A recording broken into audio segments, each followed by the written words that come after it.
Everybody has something that makes them feel different. And if we can all work really hard to bring out the best in people, it changes the work environment tremendously. Hey, it's E.B. Moss, Head of Content Strategy for MediaVillage, the home of the knowledge exchange for thought leadership by, for, and about the media, marketing, and advertising industry. Today's episode 44 of Insider InSites gathers 3 role models of mine. Each is a female CMO. And I stress female because it's still a little bit too rare in our world of media marketing and advertising, especially those coming from a tech or data background. So I'm going to sit down with those who, like Ginger Rogers, are experts at what they do, but almost have to do it backwards and sometimes in heels. Anyway, first up, I'll be speaking with Alicia Tillman, SAP's CMO on a global level. Then Stacy Grier, who is the CMO of the Clorox Company with many, many brands under her purview. And then finally, another Alicia Borsa, the CMO of Meredith. Actually, she is CMO and CDO. So Alicia will talk about her unique path to the role of marketing as well. So let's get some insights. I'm thrilled to sit here with Alicia Tillman, who is the Global Chief Marketing Officer at SAP. Thank you for joining me. Thank you so much for having me today. And you're keynoting here at the ANA. Yes, I'm keynoting tomorrow. I did a presentation today in the CMO Summit, talking about data and technology, and tomorrow I'll be talking about how brands can build exceptional customer experiences to win the hearts and minds of their customers. Well, since this podcast episode is going to publish probably about a week after the event that we're at today, the Masters of Marketing Conference, I'm going to ask you to do the spoilers, not just the spoiler alerts. Yeah, and first I'd love for you to explain, because you're the best person here to do it, what SAP is. Yeah. So SAP is the largest software enterprise company in the world. We have over 480,000 customers across 180 countries and produce nearly 30 billion in revenue annually. We have over 100,000 employees, and we've been in operations for 47 years. Yeah. Yes, so we're quite a big operation. We predominantly focus on the B2B space. Mm-hmm. And the easiest way to describe what we do is we create technology to help companies operate at their best. So this is technology to support any aspect of a business's operation. So everything from enterprise resource planning, finance planning, travel and expense management, human capital management, all of your HR solutions, marketing solutions, sales solutions, solutions to run your e-commerce platforms, your marketing technologies, procurement systems and networks, products to help manage your contingent labor. So we absolutely span the entire C-suite in terms of technologies they need to be able to support their business goals. Okay, that's amazing. Yes, it's quite a big operation. Yeah. Yes. Yeah. So it's interesting because our previous episode of Insider InSites, I interviewed Sir Martin, who referred to SAP as among the tech companies to watch and study and do what they do. Yeah. Well, nobody could do what you do, but, and speaking of which, how the heck do you do what you do? How did you get into this role, Alicia? Yeah, so prior to SAP, I spent 11 years at American Express. I was responsible for marketing for the travel services business. And I started at American Express very early in my career, and I think American Express is one of the best marketing brands in the world, and I always say I learned to be a marketer at the best marketing organization on the planet. You know, I started there very early, spent 11 years there, and then came over to SAP to first run marketing for one of the brands in SAP, and I did that for 2.5 years, and then I was asked to become the CMO of all of SAP, which was the most exciting day in my career. Very humbling for me. And I think there's a couple of things that I focus on in this role. As I've described, we've got a lot of products in our portfolio. We have a lot of buyers that we sell to. So there is not any one buyer in a company that is responsible for the decisions on the products. I mean, it's everything from the CIO to the CFO to the CHRO to the CMO to the CRO. They are all buyers and decision makers of our technology. And so when you think about my role as the Chief Marketing Officer, how we sort of organize that story and make it relevant to so many different buying groups, it definitely is. It feels like a challenge, and I can tell you it is a challenge. But the one thing that I will say is, when I first came into this role, I looked really hard to find what is though common to all of the products within SAP. And when we were founded 47 years ago, we were founded with a purpose to help the world run better and improve people's lives. And we believed that through our technology, we could enable our customers to do what ultimately we all want to do, which is to help the world be a better place. I mean, if we think about it, founders of companies, they founded their companies because they believed that they could help the world run better in some way through whatever idea it is that they had. And we want companies to use our technology to help them do that. And so I spend a lot of time really looking across our product portfolio to tell those stories of value, stories of how our technology helps companies be more efficient operationally, but then also showcase customers that have true success stories with our technology in solving problems, be it in the economy and society or in the environment, because these are things people care about today. I mean, the reality is regardless of what business you're in, people want to buy from companies that feel they have a sense of responsibility to improving something in the world. And so I spend a lot of time marketing and telling my story in that way.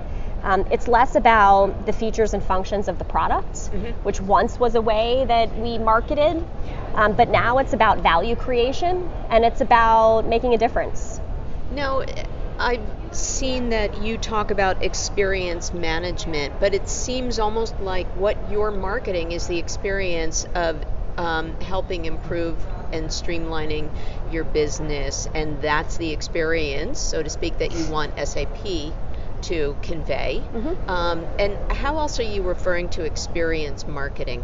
Yeah, it's a great question. Look, we live in an experience economy. So I'll tell you about more of my keynote presentation here from the ANA. As human beings, we experience 27 different kinds of feelings. And the reality is that these feelings today play a significant role in decisions we make as it relates to buying. So when we're angry, we reflect that anger in the products and services that we buy. If we're happy and our brand is delivering us an exceptional experience, we're going to keep going back to it time and time again. And so when we really start to dissect and understand those feelings, how do companies get under that a bit more? And we've introduced a new form of data this year, and we've had the permission to do that because we acquired a company called Qualtrics at the beginning of the year.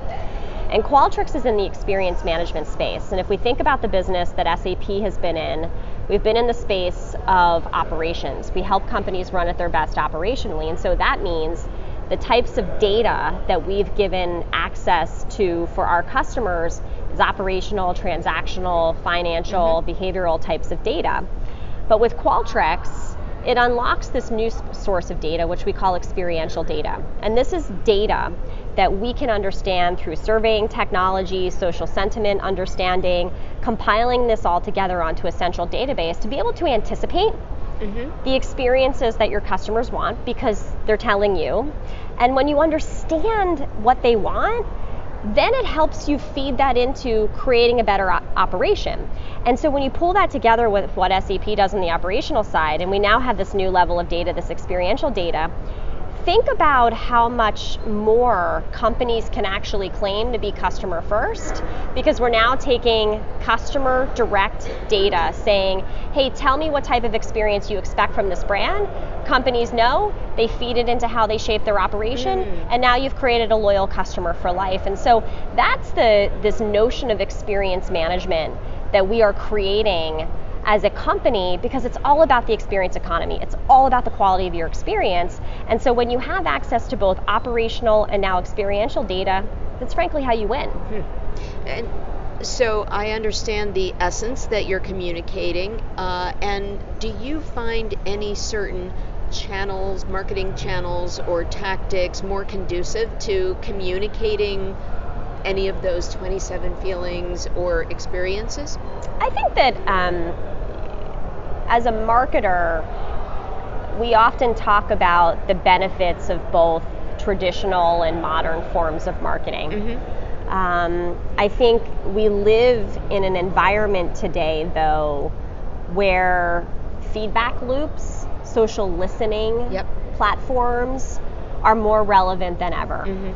Because the reality is if you look at the data, 80% of CEOs believe that they are delivering an exceptional experience to their customers, yet only 8% of their customers agree. And so that is what we call an experience gap.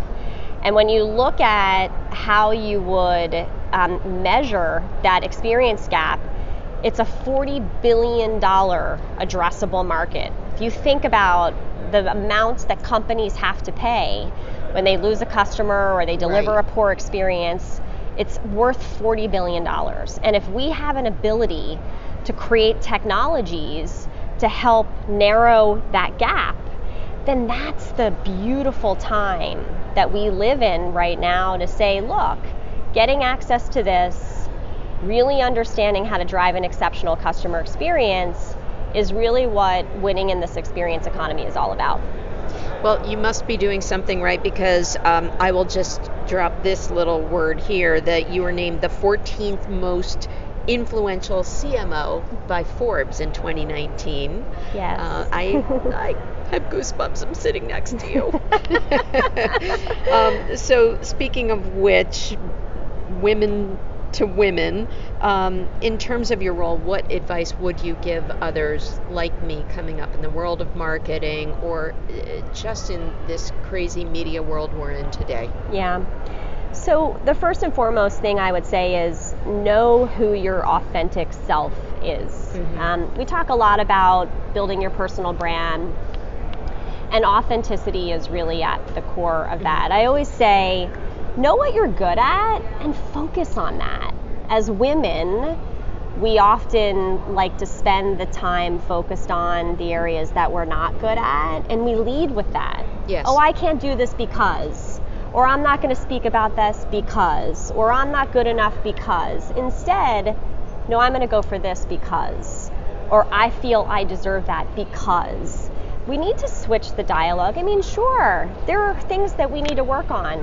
Everybody needs to work on things, but we need to stop leading with that and lead, though, with where we know we're good, and let that shine. Let that be shaping who you are, because that's your authentic self. And I would say, once you can understand that and ask for feedback from others too, say, what do you like about me? What's the impression I leave you with every time you interact with me? What's the greatest value you feel that I add to this team, to this company, to this planet? Seek the feedback from others, especially your close network, because they'll say, hey, you're awesome at this and you don't think you are, but I think you are, and you need to be more confident around that.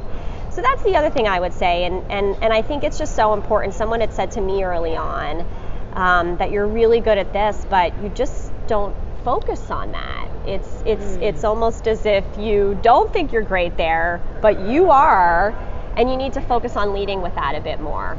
Those are great suggestions, and of course it can be a little scary to ask for feedback in that way, but it is scary. And the world is often about having thick skin.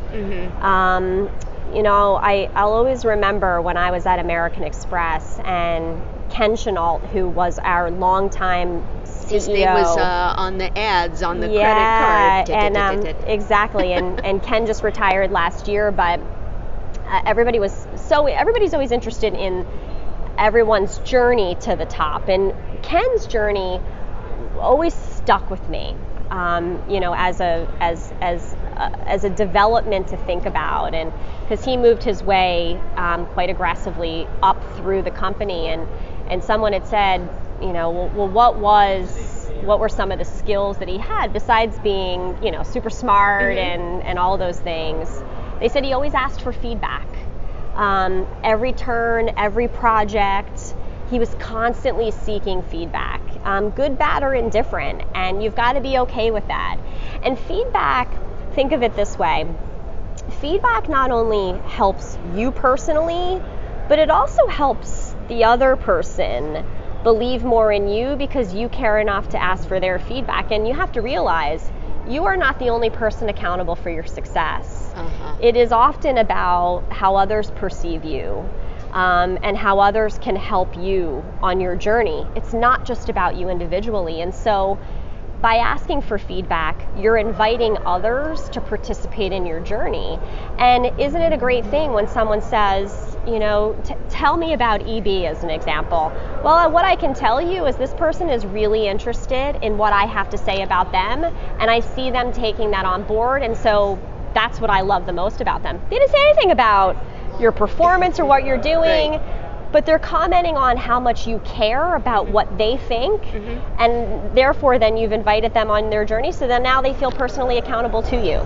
So interesting that the things on our personal level can also be applied to the macro level, because that's how companies also need to exact trust, by being genuine, by receiving feedback, by engaging with their actual customers. So great advice for women, great advice for people, and great advice for companies.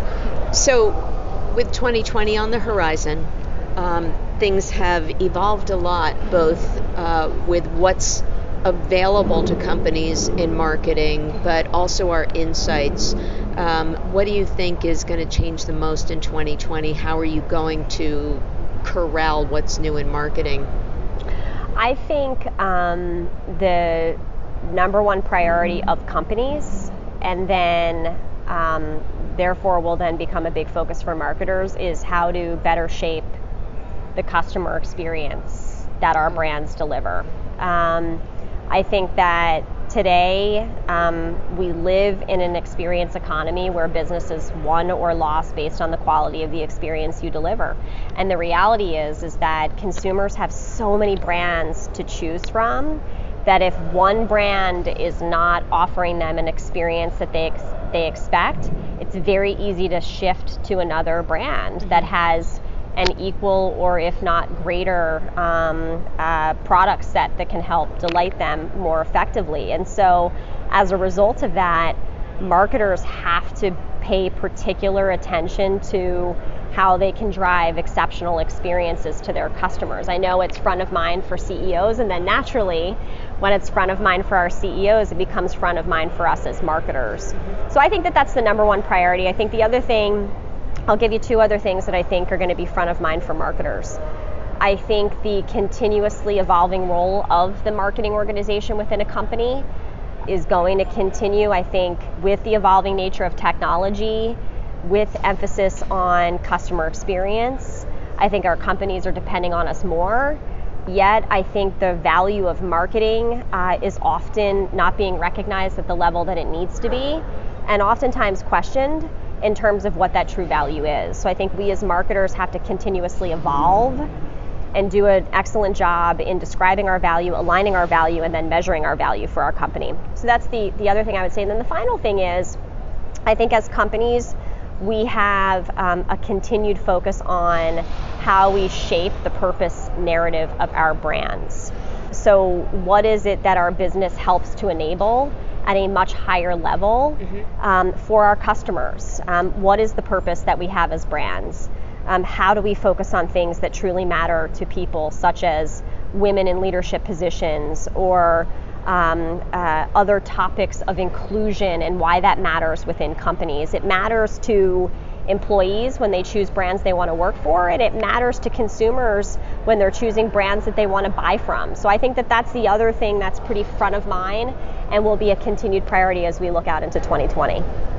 I think that you've said it all. I think that you've expressed how brands can tap into emotions, companies can support customers, how they can hear from customers, how they can advance purpose within their own company and help reflect that in the world. I don't think you could have said anything else, Alicia. Thank you. Thank you so much for joining me. Thank you. It was a pleasure to talk with you today. Thank you. In my trifecta of CMOs, I have the great pleasure of sitting across now from Stacy Grier, who is the newish CMO of the Clorox Company. Hi, Evie. I'm so happy to be able to talk to you. Me too, you. It's another year, another CMO. Last year, I had the pleasure of interviewing Eric Reynolds. One of the great CMOs of all times and a very close friend. Still at the Clorox Company. Yes. Has been promoted. So that is how I got this role. Excellent. Well, you know what? Push him aside, let the female CMOs in. That's what we're all about. That's very nice. I don't know if you have any of these stories for me, Stacy, but with Eric, of course, we did talk about his times dressing up as a moose, as a mascot for his school. Do you have any stories like that for me? You know, I have rarely dressed up as a moose, so I can't say that I've done that. My husband is from Canada, and I don't know if you know anything about Canadians, but they love to dress up. So my husband grew up with a dress-up box, so he's really the dresser-upper in the family. Okay. And it's not so much me. Okay. But I'm clearly attracted to those people because I have a lot of dress-up people in my life. You realize we're recording this, and I this do. is now in perpetuity. I do, and he is going to Okay. kill me, but I love him, and he will understand. Okay. Who wouldn't love you? It's been 2 seconds, and I already do. So hopefully you'll talk turkey about your role. I will. Okay, so you came from the agency side. You were at DDB? I did. So my whole career had been on the agency side. So I spent over almost 30 years on the agency side, and a good portion of that building the Clorox brands on the agency side. So it's a remarkable thing to have spent almost 30 years working on these brands from lots of different perspectives, multiple agencies, and now in the Clorox Company. Oh, that's great. So they were lucky to get you, someone who knew so much about so many products. I feel like I was the lucky one, but thank you for saying that. So when you were appointed, what role had you been elevated from? Right. So I'd come in the company to run brand and marketing strategy. Mm-hmm. I'd done that for about 2 years. Mm-hmm. I had just taken assignment to run our brand engagement group, which is all of our commerce, channel, and content. Mm-hmm. I'd been in that role about 4 months when I got the offer for CMO. Wow. I know. Your head explode a little? My head exploded a little. I certainly knew that I was a candidate in the succession plan, and I was very excited. I was a little nervous when Benno originally called. I thought I might have done something wrong, but in fact, it was to offer me the job, so it was delightful. That's great. You know, it speaks a little bit to our theme today with Alicia Tillman and Alicia Borsa, the two Alicias and the Stacy. But again, our through line is the fact that you're all three highly recognizable, capable CMOs while being female. Do you think that you had any different level of anxiety than a man, not that you had any, than a man might have on hearing the news that you were being named CMO? You know, I actually did not think about being a female as the CMO. My husband and I got home for dinner for the night they offered it. We were having dinner, and he said, "Has there been a female CMO at Clorox?" Mm-hmm. And I, of course, had worked with them long enough to know there had not.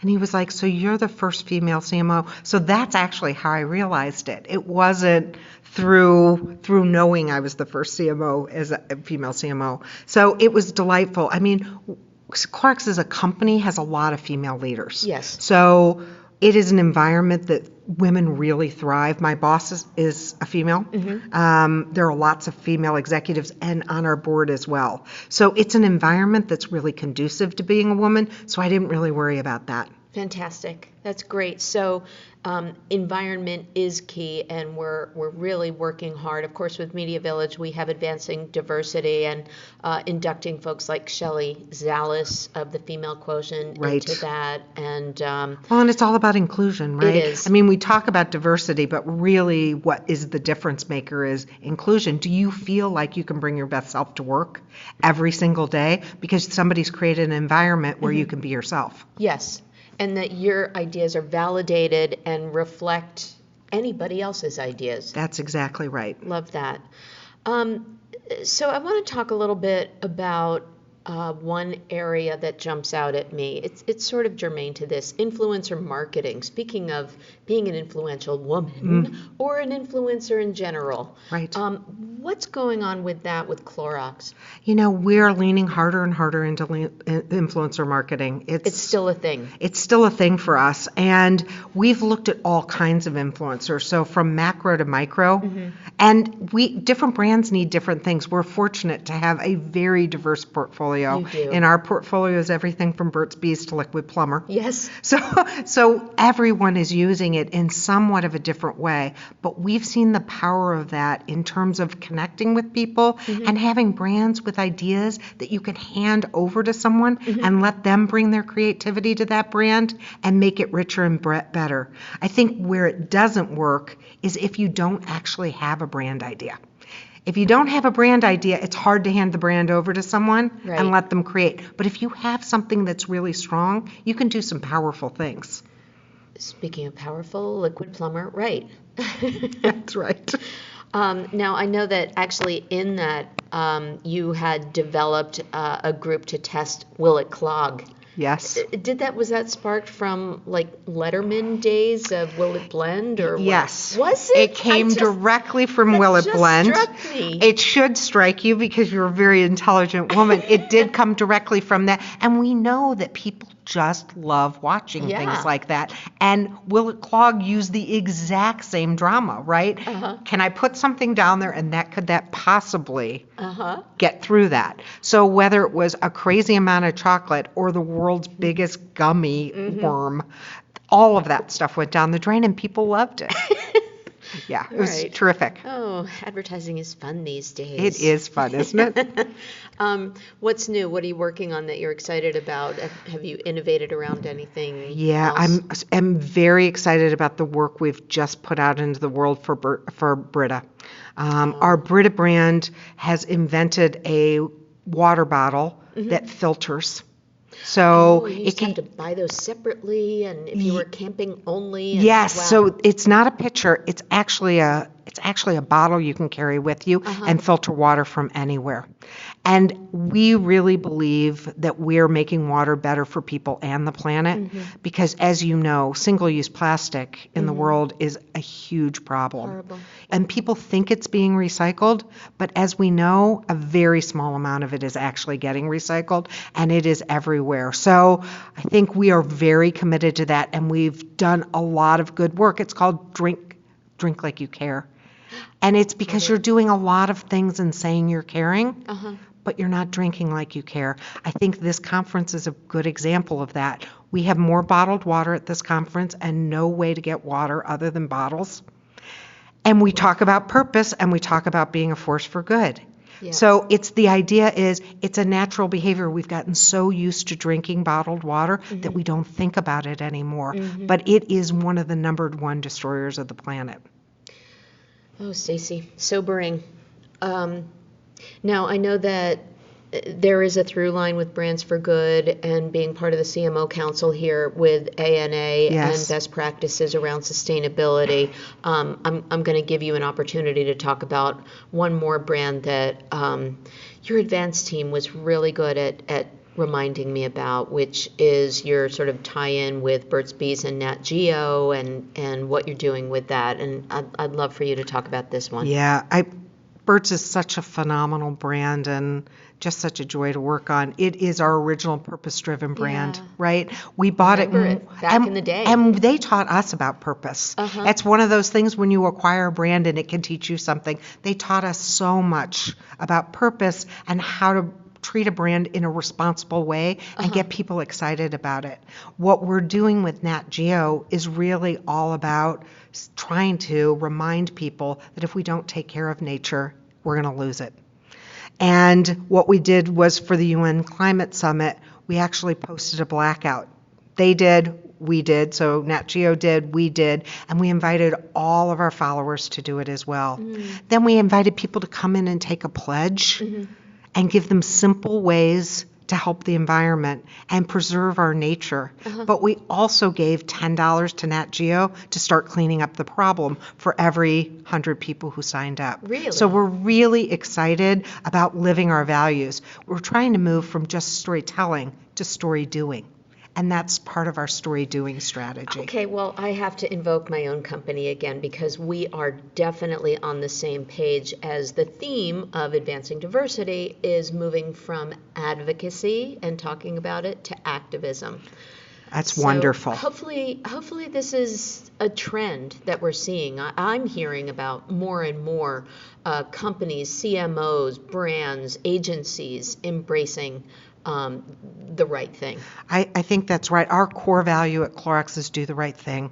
And we have worked very hard to focus on inclusion. We do feel like it's a choice that people make, and the more education people get, the more inclusive they become. So the fact that people like you are out there teaching people how to be more inclusive is just powerful, because it will go a long way in the world as people grow up and realize there is something that makes all of us feel unique and different and separated. And we say it's one group of people or the other, but what I have found in my adventures on it is everybody has something that makes them feel different. And if we can all work really hard to bring out the best in people, it changes the work environment tremendously. Yes. And people actually bring their ideas to the table because they're not afraid of being rejected. This is heartening because the female CMO that I spoke to before, Alicia Tillman, was saying the same exact thing, that the more that we all do, it's better for the brand, it's better for the world, it's better for the people who work at the company as well. So And you're not going to be able to get the best talent in the future unless you do that. Right. So speaking of talent, how easy or difficult is it these days to attract and retain talent? And do you have to upskill? Do you have to reskill? What are you doing? So I think it's all of those things. So we have been very lucky, particularly in the Bay Area, that we have very strong retention rates for people. I think that's because we bring great talent in and we let them do a great job. We try to help people really feel empowered to do their best work. I mean, my goal for the marketers is I want everyone to want you to work for them, and I want you to stay here because you're doing the best work of your career. And we've been lucky in that sense, but we also try to make sure that we're developing people on a regular basis. We have training that is digital training, but we also work very hard with our managers to help people develop new skills and have new experiences, so you don't have to leave the Clorox Company to have a different experience. Oh, well, that's great. When you have a set of brands like we do, Yeah. and you can move everywhere from content to media to shopper to the actual core of brand building and the general management skills, we offer the variety of experiences that people can have so that they can grow and develop and stay at Clorox. Yeah, it keeps it interesting. It keeps and it interesting. Growing. You mentioned, you invoked the word, I'm going there, digital. Yes. So let's talk a little bit about another area that Eric and I touched on last year about the use of digital. You've, as a company, and you personally have been on record in support of Facebook, for example, and in some of my recent conversations, okay, I'll drop the name, Sir Martin, your friend Jennifer Zimmerman of McGarry Bowen, who is, I think, mutual fan. There's a whole discussion around data influencing creative coming first versus data.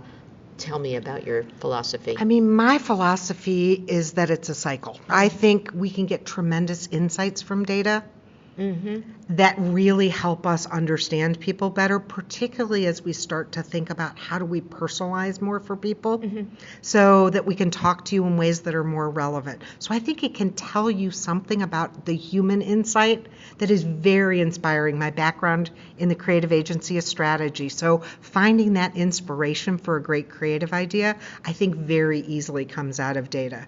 I think then you have to have a great idea. None of any of this works until you have a great creative idea. It just doesn't. Yes. But then bringing it back into the world through data, and how do we then give you some content that's more relevant for you? Since you're a Hidden Valley lover, I'll give you a Hidden Valley example.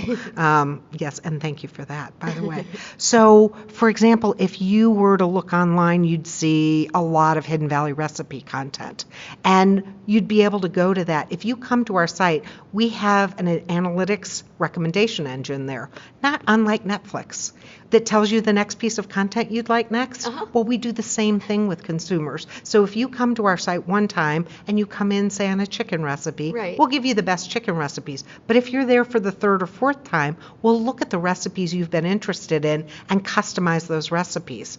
Well, that's just fundamentally a better experience for you. And when people look at 2 or more recipes on Hidden Valley, we get about 40% incremental sales.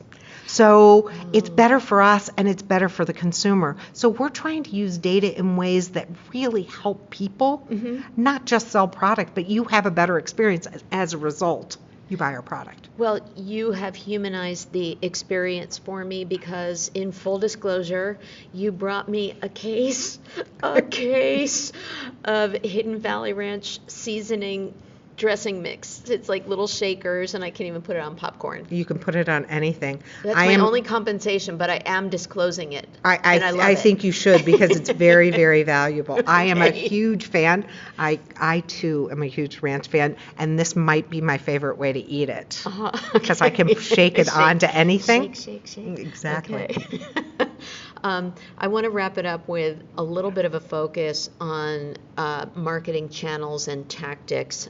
One of the things, again, that Eric talked about a lot last year, which of course, this being a podcast is near and dear to my heart, is the use of voice. Yes. And I am wearing my little microphone that I bought from Shelley Zales that says I use love your that. voice. I love that. We'll post a photo. Have things changed, do you think, in the year since? There was an interesting panel at Advertising Week recently about brands creating voice assistants and being able to automatically order and help you with things.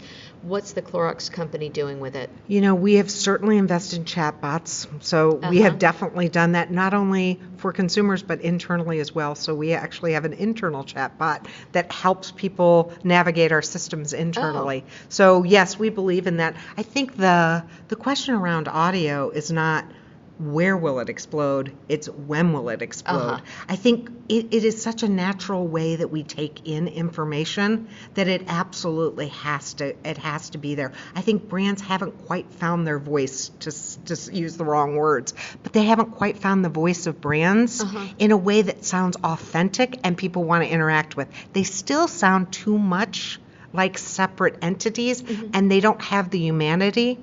But I think as we get better at doing that as an industry, people will want to connect more and more with them. I love it. I think that we've touched on everything I could possibly want to talk to you about, you know, from dressing up to salad dressing. Oh, I just came up with that. That was pretty good. I off the cuff, I saw it. I just watched it happen. It was magic. Stacey Grier, not female CMO, just amazing CMO of the Clorox Company. What a pleasure to speak with you. Thank you. I so enjoyed it, Evie. I hope we do it again. Let's. Hey, it's E.B. Moss, and we are here at the ANA Masters of Marketing, and I have yet another amazing woman sitting next to me as a female CMO, but she has a distinction, which I'm going to tell you about. It's Alicia Borsa from Meredith. Thanks so much for sitting down with me. Of course, happy to be here. I am a little overwhelmed because you have a dual title, and I really was only counting on having to study one part of it. But okay, we'll see what we can do. Yes. Lisa, I want to start with more of the what before we get into that who. that you are, because I think that will help explain your sort of unusual path to your role today. So let me see if I get this right about Meredith. With more than, I think I read 40 media channels, and you acquired Time Inc. a couple of years ago, Meredith historically was thought of as a print-based company, but that's no longer true, even though some of your brands like People and Better Homes and my favorite Real Simple are kind of steeped in print. But tell us how it's more of an omni-channel organization now. Absolutely. We are absolutely the leading media company focused on women. So first and foremost, we now reach over 180 million consumers, but even more importantly, 90% of women every single month in the U.S. All women? All 90%? Women. 90% of all women in the U.S. every month. Okay. And we do that, though, because we are across multiple channels. Yes, we have print, but we see 150 million consumers on digital. We are in OTT and voice and all of the platforms that really matter to our consumers. We say at Meredith that, our trusted brands, like you mentioned earlier, 40 plus, trusted iconic brands engage women across platforms to inform, entertain, and inspire her to take an action. And that's really what we are all about. So all of that sort of cross-platform experience of all of those different brands, because of course there's the digital and the print and Absolutely. the engaged versions of that, leads me to explain the why of you. Mm-hmm. So I know from your bio that you came from places like Nokia and Comcast, and you have really deep tech and telecom experience as a result. I know you focused on mobile and data first at Meredith, but here's the cool part that I teased. Before you were chief marketing officer, you were actually chief data officer, and now you're that dual CMO CDO role. So never let it be said that women aren't great at multitasking. That's right. That's right. Absolutely. Can you add some color to the part that I just read? Sure. So, I came to be the chief marketing and chief data officer in a very non-traditional way. I didn't come through any traditional paths to get to either of those roles. So I was a strategy consultant at Accenture in tech and telecom, as you said. I worked in tech and telecom and mobile after that, before I even came to publishing. And when I came to Meredith, they wanted me to focus on building out the mobile and the data strategy, two core areas that they knew back when I started were going to be really core. And it became obvious that in particular our data and insights, it always has been a core asset and would continue to be a core asset. And so I became the chief data officer first to centralize all of the consumer data analytics and insights for the entire company. And I did that, I think, almost 5 years ago now to this point. Then I took on the role of CMO. So the chief data officer role was new. And then I also became the CMO because at the heart of it, we are a direct-to-consumer company.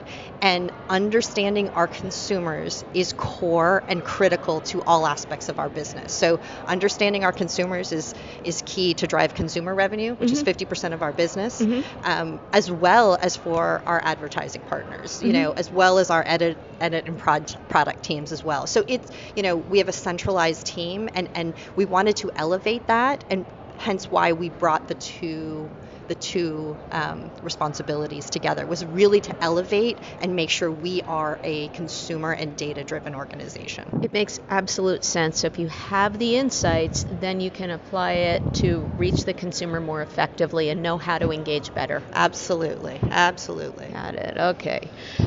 So you are also described as diversified media, and you mentioned the 50-50 revenue split between consumer and advertising revenue. So MediaVillage, of course, is more B2B, but can you speak to how you, A, court consumers, and then B, how do you satisfy advertisers these days? What are you doing that in the cacophony of media out there, how are you reaching both factors? Absolutely, and they're absolutely intertwined. So, our focus from a consumer perspective is to, our consumers, women come to us with intent. We need to be able to answer her questions and engage her. And so we're focused on creating intent-driven content and experiences to make sure that we're constantly reaching and engaging her. And we're also enabling content to commerce, which our brands have the right to play in and the influence. And so we are engaging and driving consumers to take action and to buy. That helps our consumers. But if you think about that, the power of that engagement and that data and those insights is also extremely useful and desired from our advertising partners. So it's really key to taking advantage of all of that learning to then also providing that to our advertising partners. So, we are focused on leveraging that for what we call actionable innovation for our partners, making sure that we have new platforms, audio, using QR codes and AR and VR and chatbots and AI, and providing opportunities for our advertisers to engage. Again, building out the predictive insights, helping our advertisers better understand the consumers and to be able to target the consumers better. And then we're also building out what we call our predictive advertising platform, sort of leveraging all of the best of our consumer engagement, our consumer insights to be able to dynamically activate and target consumers on behalf of advertisers.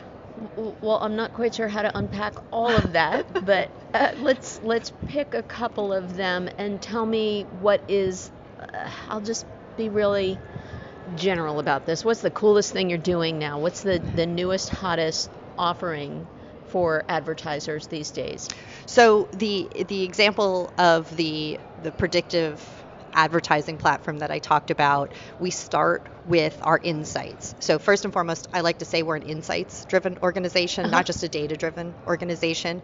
We start with understanding our consumers and creating what we call a consumer decision framework, helping to understand the who, what, when, and how of consumers and the decisions they're making and who they are. And then we're leveraging all of that information to dynamically recommend and activate and target against consumers based on where they are in that decision tree. In real time, yes. You offer that. Yes. Okay, so... And we've done that with a couple of core clients right now, and that's what we're building out. Well, we have been working with a company called St. Michel, where we have developed the consumer decision framework. We're using AI to recommend wine pairings with our food content, and then being able to target advertising related to that experience. Okay. And what about on content to commerce? That was something that you mentioned also. I read like click to cart. Yes. All right. What is that? So again, the content to commerce piece, we drove over $1 billion in retail sales last year through a variety of means. So we have e-commerce and affiliate shops. We have shoppable images, shoppable video, shoppable recipes, and now shoppable articles. So it is taking the consumer through a natural funnel.